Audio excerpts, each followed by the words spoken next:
Welcome to the Epic Company Culture Podcast, where your host, Josh Sweeney, will give you, the business leaders, HR professionals, and company culture aficionados, the knowledge you need to take your company culture to the next level. Hello, my name's Josh Sweeney, and welcome to the Epic Company Culture Podcast. This is the final episode of Season 2, all about hiring and company culture, with my co-host, Annelle Barnett. Hi, thanks for having me. Thank you for joining us on this Season 2. It's been amazing. It really has. I've had a lot of fun. Thanks for inviting me to co-host. Yeah, anytime. Hopefully we get another season in the future. So for our last episode, we are going to talk about red flags and fatal flaws. So what are some of the things we see during the hiring process that are the red flags? And what are the areas where it's a no-go? It's just time to shut it down, pack it in, and set them free from the interview. Right. So what are some things that you're seeing out there? Well, I mean, there are obviously, not to be repetitive, but there are obviously some obvious things that you should be watching out for. Right? Obviously, you should.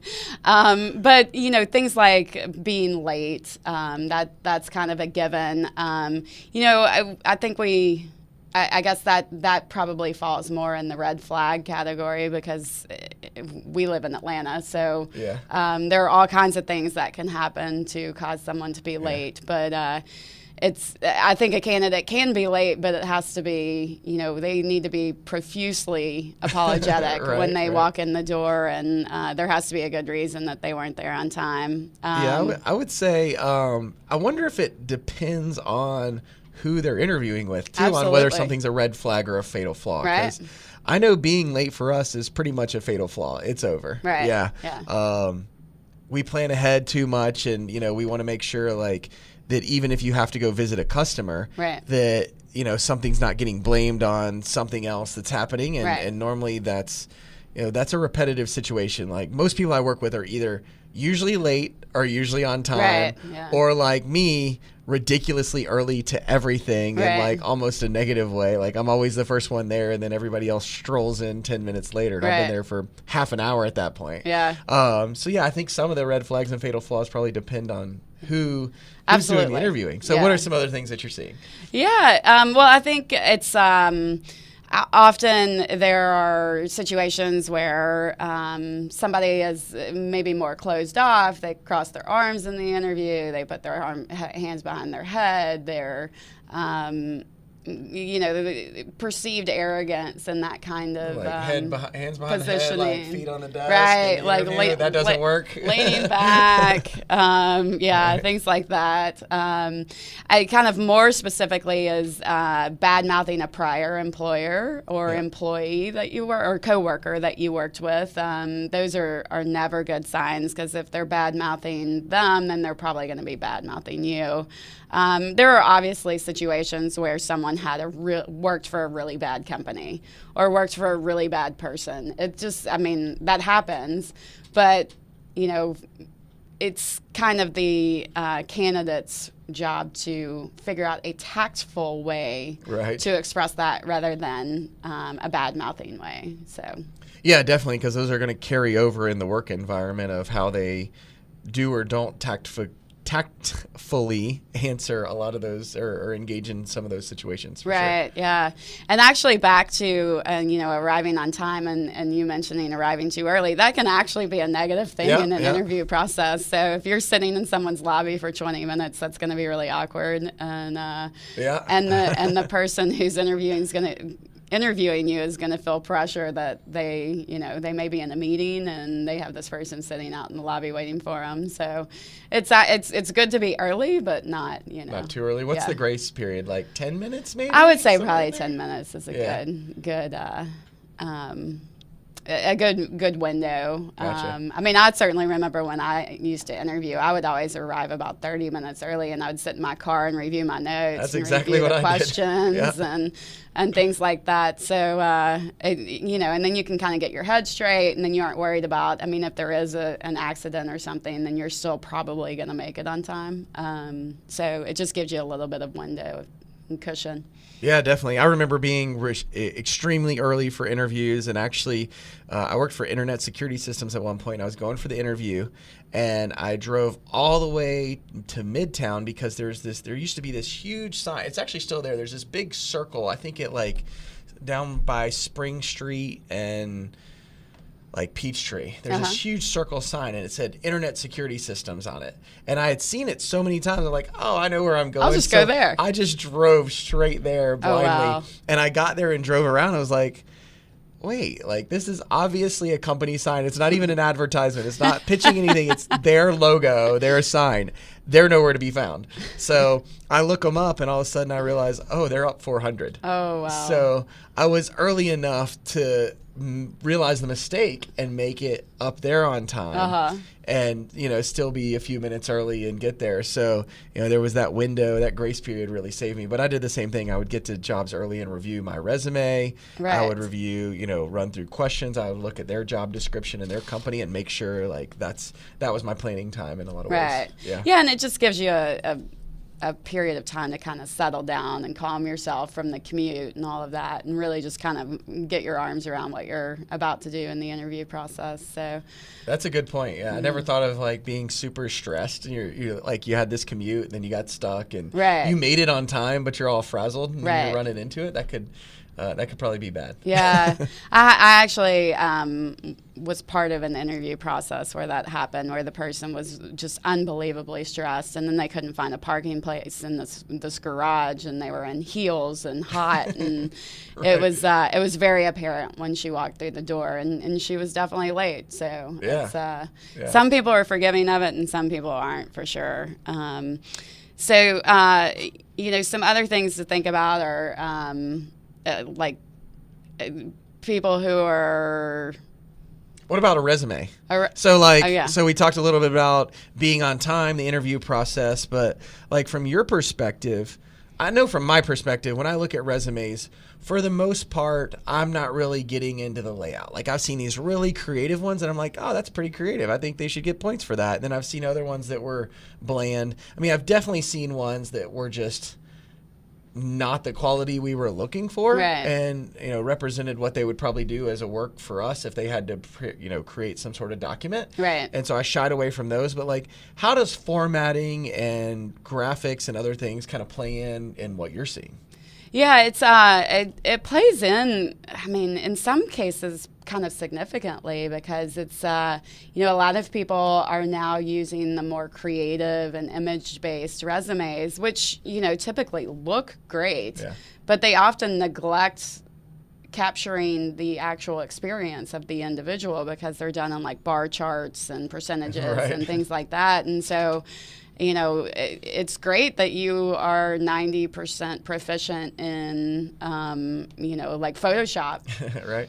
But what have you actually done? So it's, in some cases, I think the candidates are hurting themselves by having the image-based resumes if they aren't capturing all of the details of their role. Gotcha. So there's some sort of middle ground where it's like, too graphical, too expressive, and then you have other systems too, like applicant tracking systems, which have to consume those and parse it. Right. And if they don't have anything to consume and parse, like you never even really get seen because no human actually sees that resume until a certain point. Yeah. Right. I often tell candidates to have two resumes, and one is the more traditional one that's words driven, and then the other one can be more image based, and never apply online with an image based resume. Only use the one that's where your skills and capabilities are captured in words and not pictures. Yeah. So. Yeah. But if you go on site, then you can present the one, in an on-site resume. You can certainly present the one that has the prettier one. Right, exactly. Yes. Right. Yeah. Well, I know, red flags for me have been interesting as well. Like over the years, it used to be when we did an interview, it'd be like, oh, there's this one little thing that you weren't really sure about, that questioned that person, but everything else looked great. Right. And what I've kind of come to understand is like that intuition is normally accurate. Like whatever you found during the resume came up, threefold as they worked for you right. and worked in that environment. Yeah. So how does intuition and, a little bit of gut feel come into some of this on whether it's like a red flag or whether it's a fatal flaw? Yeah. I really pay attention to my intuition. And as you said, it is often correct. So if someone just doesn't feel right, then they often aren't. That was even proven to me recently where I had that kind of feeling and the individual left the position pretty early on for another position. And if I had trusted my gut on it, then they probably would have never been in the role in the first place. Yeah, I know it's challenging because sometimes everything lines up. Right. You need that person in as soon as possible. Right. And so you make that a fatal mistake for yourself of letting them pass. Right. Yeah. I've even had situations where one of my clients has hired someone against my advisement based on that intuition, and they ended up not being the right fit. And then, of course, I'm the recruiter, so I have to find the replacement. And it's, that's challenging either way. Right. That's never fun. So it's like start over. So. Yeah. So what are some other things that you've seen, somebody came in and interviewed with you or did the kind of pre-qualification call? Let's start with a red flag. Give me a common red flag you get. A red flag potentially on a resume is a misspelling or someone who says that they're a great writer and, great at communications, but then their resume has grammatical errors or typos. And so I'd say that's a pretty big red flag for sure. Yeah. And then people who are... let's see, we've talked about a lot of them.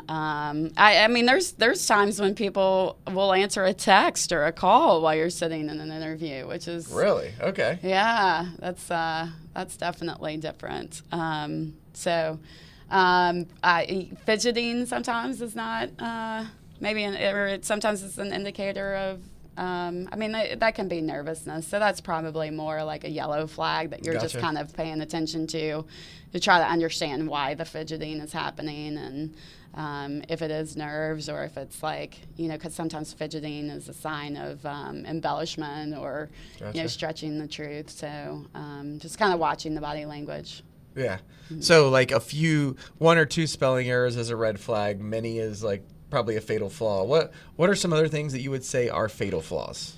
I would say one typo or misspelling is an orange flag, gotcha. And two would got orange, yellow, and red, and then two would probably be the fatal flaw. So it's everybody makes mistakes, and so you don't want. But your resume is supposed to be pretty polished and pruned, right? Yeah. That's the best foot forward. Have somebody double check it and proofread it.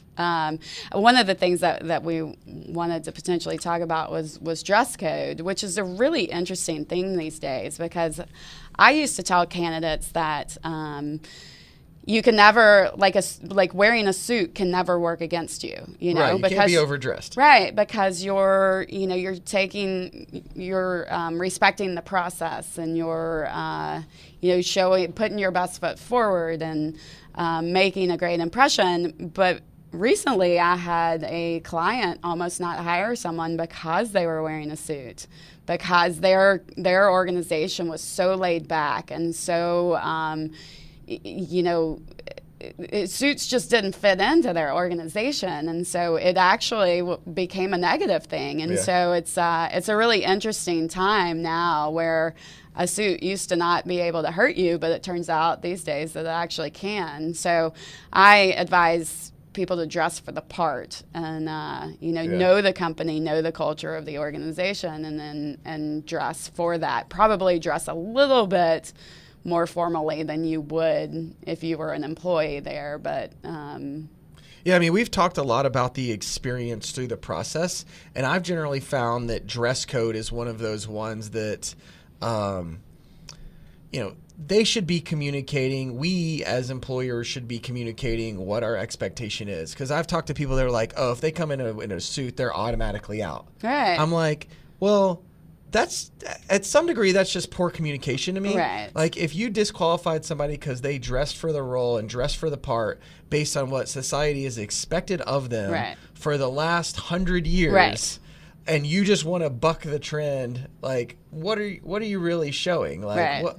I don't see the benefit there. I don't quite get it. So that's one of those ones where it's this weird gray area where like I see the shift, but from a traditional sense, I would still go in a suit for a interview at a startup because that's just showing the respect for the position and for the interview process. And I definitely personally don't find it to be a negative thing, but I've now stopped advising my candidates to wear a suit no matter what, because I certainly don't want to hurt them in the process. I thought, originally I was helping them, but the good thing is because I am the middleman between the two, I can tell the client that I told them to wear a suit.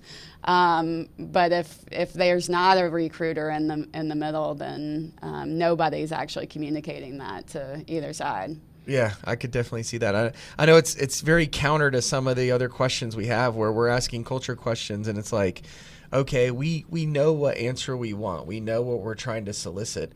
And I don't know how disqualifying somebody for overdressing, solicits any beneficial, response. Like I'm more the opposite. I came more traditional background, so you dress the part. Right. Like if they're in slacks and a collared shirt, a button-up collared shirt, dress shirt, that's usually going to be enough. It doesn't have to be full-on suit. Right. But if somebody showed up in a hoodie, like they might in traditional in their last job, what they got used to, that's actually going to be more of a negative to me. For sure. Again, you didn't quite respect the process, and I don't know what you're going to think of. Oh, well, we got to go out to a customer today, and everybody else dressed up because we're in front of a big client, and you decided it was appropriate to wear your hoodie. Like I don't know if that kind of flows. Yeah. That's an interesting one. All right, so a little point of, I guess, contention in the interviewing world on the dress code piece. Yeah, it's interesting. What are some other things that you're seeing that are fatal flaws? Like they show up and it's over quickly. It's definitely over quickly if they haven't done their research. Yep. Sometimes they show up and, this would be more of a phone conversation than it would be a face-to-face because, surely if they show up someplace, then they know what company they're interviewing with. But I don't know. Sometimes you'll get on a call with a candidate and they're like, wait, who am I talking to here? And what company am I interviewing for? And it's, of course, that's probably a fatal flaw, not a red flag. And then the research that they needed to have done around the company and to understand who they're interviewing for and with, and having questions, asking questions. It's fascinating to me how many people don't ask questions in the interview process. And it's, if for no other reason than for yourself, you're going to be doing this job for 8 hours a day minimum for, however many years. And if you don't want to know anything about what you're going to be doing, then that's a huge red flag for me. Yeah, definitely. I've generally found over the years, like the best people I've worked with have the most questions. Yeah. Whether it's a consultant, somebody's trying to sell you something, the best ones are qualifying you as much as you are qualifying them. Right. And that creates a great relationship. Yeah. And when one side of that's lopsided, I don't generally find that it works out very well. Right. Yeah. And as an employer, you want to make sure that you give them that opportunity, because a lot of times the interviewer will just continue to ask the questions and not give them that time, and then the candidate walks out feeling totally unsatisfied and just as clueless as they were when they walked in. And so the candidate needs to leave feeling like this is a good opportunity and a good role for me, as well as the interviewer, feeling good about the candidate. So it's definitely two-sided. It's a two-sided conversation. And as an interviewee, I think it's, the more that the interviewee can control the conversation, the better the better chance they have of getting the position. Yeah, let them talk a little more. Mm-hmm. Exactly. Right, got it. Yeah. Got it. Yeah, so red flags and fatal flaws. So in closing, think about your company culture and think about what your red flags and fatal flaws should be for your organization. I don't generally find that a lot of people have this written down, but if you're using multiple people to execute your interview process, have a written document on red flags and fatal flaws. Share that with the group. Make sure everybody's in alignment and make sure that you're hiring the best possible people you can. Thank you. Thanks. Thank you for tuning in to today's episode of the Epic Company Culture Podcast with Josh Sweeney.